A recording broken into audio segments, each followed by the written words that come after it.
Agora, no Acorda Rio Grande, Dinheiro em Pauta.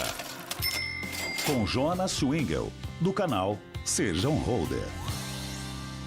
7h08, 22,2 a temperatura. Fim de ano, que época para gastar dinheiro. Tudo bem, Jonas? Bom dia. Bom dia, Nicolas. Bom dia a todos aqui presentes. Bom dia aos ouvintes. Exato, né? Agora chegamos nas festas de fim de ano. E hoje eu vim aqui ou tranquilizar os ouvintes ou preocupar mais ainda, ou os dois, né? Vamos ver o que cada um vai se identificar aqui. Mas eu vou trazer alguns dados da realidade dos brasileiros, né? E bem como a situação atual. E tentar fazer mesclar um pouco isso para as pessoas entenderem a situação na qual ela se encontra, a situação na qual a gente pode enfrentar agora 2025, né? Economicamente.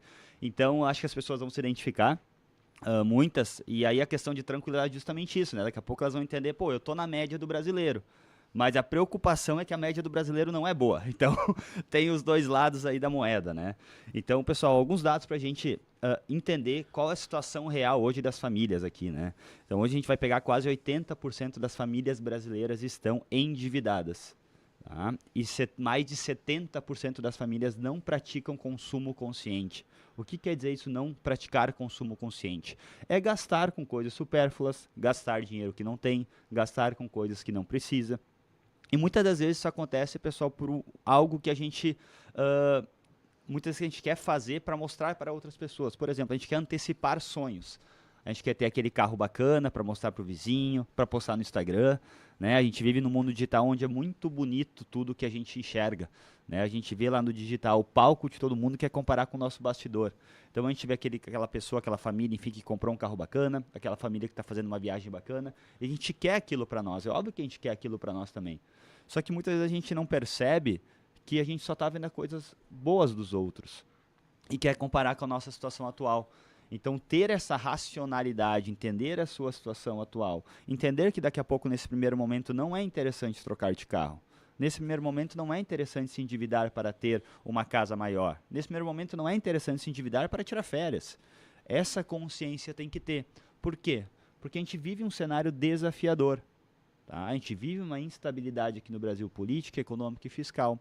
A gente está no momento no qual a nossa taxa de juros novamente subiu 1 ponto percentual. E em uma reunião do Copom, que é quem decide o aumento ou a diminuição da taxa de juros, subir 1 ponto percentual é muita coisa, pessoal. É muita coisa. Então a gente subiu nossa taxa Selic agora a 12,25%. E tem expectativa que ano que vem atinja mais de 14%. Então o que isso quer dizer de fato? Que os empréstimos estão cada vez mais caros. Então, você financiar um carro, você vai pagar um juro altíssimo. Você fazer qualquer tipo de empréstimo, ele é atrelado normalmente ou à taxa de juros, que é a taxa Selic, ou ao CDI, que é muito próximo à Selic. Isso vai fazer com que você pague juros muito, muito caros. Para vocês terem uma ideia, pessoal, quando a gente vai para o mercado de leilões de imóveis, tá? Porque grande parte dos imóveis, eles vão a leilão, eles são recolhidos quando acontece inadimplência. Então, por exemplo, a família comprou uma casa lá financiada, não conseguiu pagar as prestações, o banco vai lá, vai tomar essa casa e vai colocar leilão. Para vocês terem uma ideia do aumento que isso aconteceu agora, em 2022 a gente teve 9 mil leilões de imóveis. Em 2023 a gente teve 26 mil leilões de imóveis. Primeiro semestre só de 2024 a gente teve já 44 mil leilões de imóveis. Por quê? Pessoas que não conseguiram pagar. Exato, são pessoas que não conseguiram pagar suas parcelas. Por quê? Porque os juros, como eu comentei, eles são atrelados a essa taxa Selic, muitas vezes. A taxa aumentando vai ficando mais caro, o juro fica mais caro. Então, muito cuidado agora nessas compras de finais de ano, para você não pegar agora, eu vou querer trocar de carro. E aí você vai fazer o financiamento. E nós temos expectativa dos juros aumentarem mais ainda no que vem. Então você pode entrar aí numa bola de neve ao contrário, que a gente chama, né? Uma bola de neve de dívidas, uma bola de neve de juros. Cuidado para você não passar do seu limite no cartão de crédito, né? No sentido de não conseguir pagar a fatura. Vou pagar a fatura mínima esse mês porque eu não consegui pagar toda ela. É juros que estão incidindo, pessoal. Então muito cuidado com esse momento agora, né? Muito cuidado com a questão emocional, porque a gente compra assim por impulso, né? Todos nós agimos por impulso, e aí em momentos no qual obviamente a economia quer fomentar mais, são momentos festivos, é Natal, é Ano Novo, tem amigo secreto, tem um monte de coisa acontecendo agora, a gente às vezes acaba se perdendo dentro dos nossos gastos, dentro do nosso controle.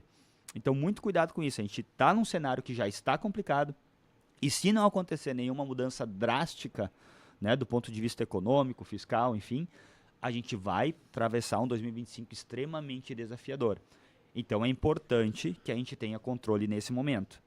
Bom, você falou sobre o aumento da taxa de juros. Se de um lado encarece o custo do dinheiro para quem vai tomar empréstimo, de outro lado, melhora a rentabilidade de quem investe. É por aí? Exato, Para quem perfeitamente. empresta, no caso, Para quem que é empresta. investidor. Perfeitamente. Isso é uma coisa que até eu quero salientar nesse momento. Né? A gente, muitas vezes, a gente recorre a financiamento para comprar algum bem. Né? Eu dei a questão agora, a ideia de que o carro é o mais comum dentre todos nós brasileiros aqui. Normalmente a gente tem um valorzinho ali para dar de entrada no carro e financia o resto. Normalmente é assim que acontece. Né?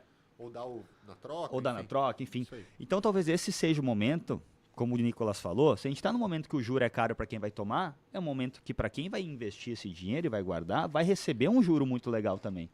Então talvez seja o momento de que aquele capital que você tem hoje guardado, que daqui a pouco você guardou para trocar de carro, segura ele nesse momento e investe esse capital agora. Porque você vai ter uma rentabilidade muito alta. Você vai conseguir ter um retorno nesse seu investimento muito alto. Ah, Jonas, onde eu vou investir? Pô, já falamos aqui, o primeiro momento, o primeiro cenário para te investir é ou no Tesouro Selic ou um CDB de liquidez diária que renda 100% CDI. São os dois locais iniciais para o investidor. Obviamente que a partir daí você vai estudar. Porque nesses momentos de alta de taxa de juros, a renda variável também dá excelentes oportunidades.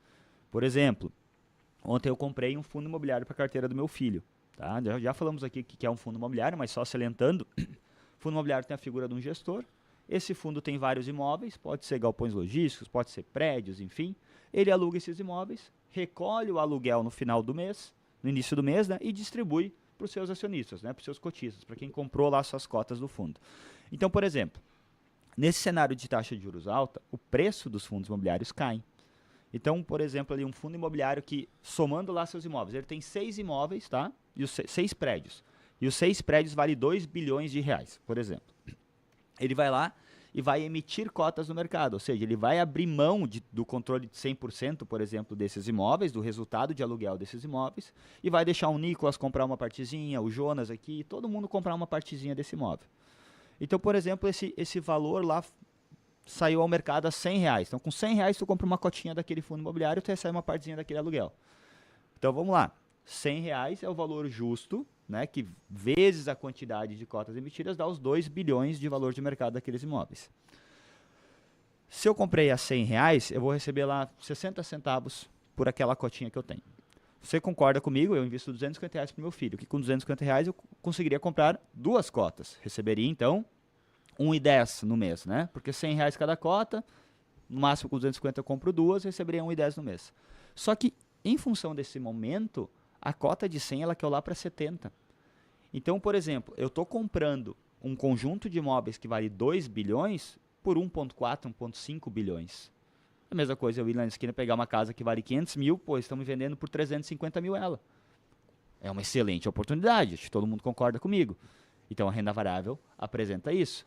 Então, esses mesmos R$250 que eu coloquei para investir, eu consegui comprar 3 cotas em vez de 2. E no mês seguinte eu não vou receber R$1,10, eu vou receber R$1,65.